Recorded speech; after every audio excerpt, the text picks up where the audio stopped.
వారిని పరిశీలిస్తున్నారు. పనుల పురోగతిని కూడా క్షేత్రస్థాయిలో పరిశీలిస్తున్నారు. వారితో మాట్లాడే ప్రయత్నం చేద్దాం. సార్ చెప్పండి, పనుల పురోగతి ఎలా ఉంది? అనుకోకుండా వచ్చిన వరదల వల్ల ఎలాంటి నష్టం ఉంది?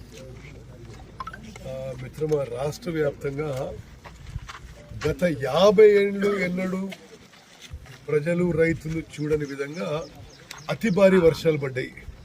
ప్రత్యేకంగా కొన్ని జిల్లాల్లో సూర్యాపేట, ఖమ్మం, మహబూబాబాద్, ములుగు, మరి ఇటువంటి జిల్లాల్లో 50 ఏళ్లలో ఇటువంటి వర్షాలు చూడలేదు. ఉదాహరణకు హుజూర్ నగర్లో ఒకే రోజు మొదటి రోజు 330 మిల్లీమీటర్ల వర్షం పడ్డది.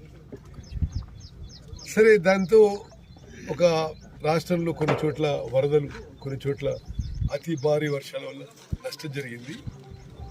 మా ప్రభుత్వం మొదటి గంట నుంచి ముఖ్యమంత్రి నుంచి ఉప ముఖ్యమంత్రి వరకు క్యాబినెట్ మంత్రులందరూ కూడా ప్రజల్లో